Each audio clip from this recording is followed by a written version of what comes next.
Gledate gorenjska poročila na GIF TV.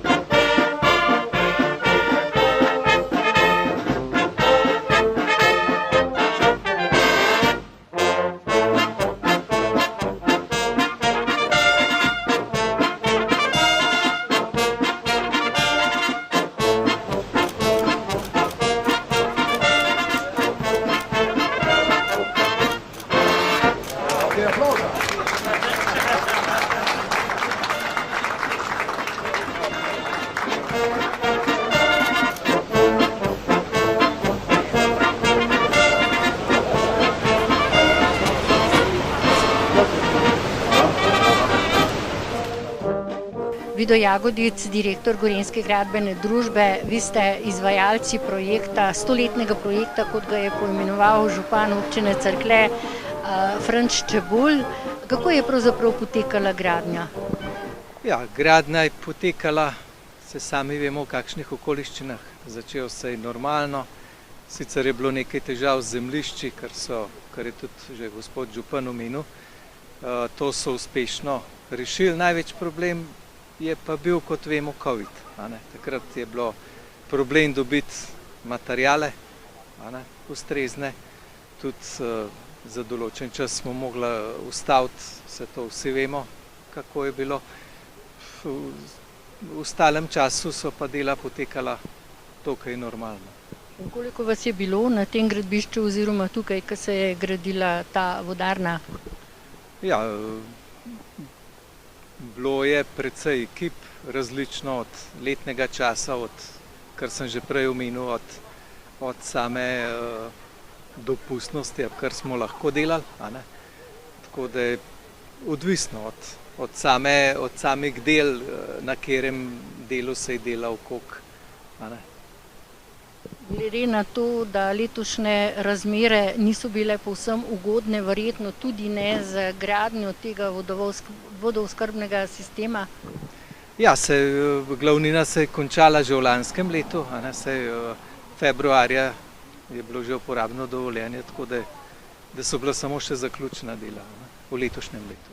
Uroš Bržan, minister za vodne vire, udeležili ste se ene večjih investicij v občini Cerklje, to je zaključek Krvavškega vodovoda, za katero je preteklo kar precej vode. Omenili pa ste, da je vodooskrba tista in pa kohezijska politika tudi države. Res je, v tej finančni perspektivi je bila vodooskrba ena pomembnejših politik, ki smo jo vodili na našem ministrstvu. Kar 22 projektov se je vodilo v okviru te politike in preko 140 milijonov evropskih in državnih sredstev je bilo namenjenih vodooskrbi. Za projekt Krvavškega vodovoda, kjer so partnerji 5 občin iz Gorenjske, je bilo za ta namen namenjenih 7 milijonov evrov evropskega in državnega denarja, še 7 milijonov pa so prispevale občine investitorice. Ali boste sedaj tudi poskrbeli Republika Slovenija za to, ker gradilo se je 1000 dni in so se sredstva na tem projektu povečala? To je ena od stvari, s katerimi se še intenzivno ukvarjamo, tako na državni ravni, kot tudi na ravni ministrstva.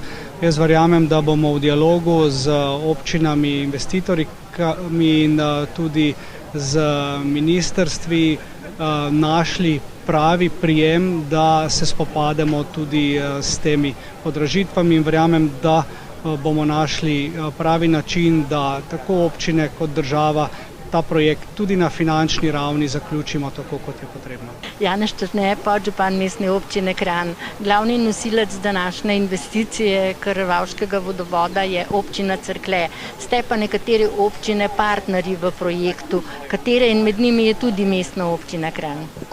Ja, mestna občina Kranj je seveda že v preteklosti, mislim, da so prvi pogovori tekli v zgodnjih 2000-ih, je pristopila k temu projektu kot sekundarni vir pitne vode Namreč glede na vse spremembe, ki se dogajajo v okolju, glede na suše v zadnjih letih, se je izkazalo pač, da je ta odločitev, da pristopimo k projektu, se je izkazala za pravilno in smo veseli, da smo lahko del tega projekta, da smo danes dobili eno moderno vodooskrbo z modernimi objekti in da je ta velik projekt tudi uspešno zaključen in izpeljan. Ste tudi vi kot podžupan zadovoljni, da se je to končno zgodilo in kot smo slišali, je bila kar dolga pot od same ideje do zaključka? Ja, absolutno sem vesel. V naših koncih smo res lahko ponosni in veseli, da imamo tako čisto vodo, da v našem Pogorju obstaja taka voda in da lahko dejansko mi pijemo vodo iz pipe. To je en velik privilegij, ki ne vemo, se ga vsi zavedamo, ampak to je resnično velik privilegij glede na situacijo tako v Evropi kot tudi v svetu. In koliko občanov mestne občine Kranj bodo sedaj pili to čudovito vodo, pravo pitno vodo?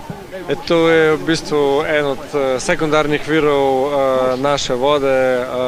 Voda iz področja Storžice je seveda tista naša primarna, ampak poleg tiste potrebujemo tudi dodatne rezervne vire in to je ta vir, ki nam ga sedaj zagotavlja. Župan občine Cerklje, Franc Čebulj, tudi za vas je danes en zelo pomemben dan, da je zaključen končno, ker je verjetno veliko vode preteklo, predno se je tole vse skupaj zgodilo. Kot ste omenili na sami novinarski konferenci, je bilo od ideje do projekta kar dolga pot, od leta 2007 do 2023 in kar precej zapletov. Ja, res je. Če pomislim na pretečeno pot, kar smo doživljali pri samem projektu, tako rekoč od načrtovanja do realizacije, moram tudi svojim sodelavcem se zahvaliti, da so vzdržali ta tempo in ne nazadnje tudi včasih moje vztrajnost. Skoraj da ni bilo, verjetno ste spremljali, ampak jaz sem danes vesel in tudi občinska uprava, da je končno projekt zaključen. To je 100-letni projekt za občino Cerklje. Jaz sem prepričan, da če je zdaj stari vodovod, ki je bil azbestu 70 let kril, nam v bistvu oskrbo pitne vode, potem bo tudi ta novi, najkvalitetnejši material, ker ga je na svetu, 100 let zdržal. Imamo pa 43 litrov vode na sekundo, kar jo imamo daleč več, kot jo pa dejansko potrebujemo. Izvajalec del je bila Gorenjska gradbena družba, preko 1000 dni so gradili ta vodovod in s tem se je tudi sama investicija podražila. Od leta 2020, kar nas je obšla korona, pa do leta 2023. Ja, res je.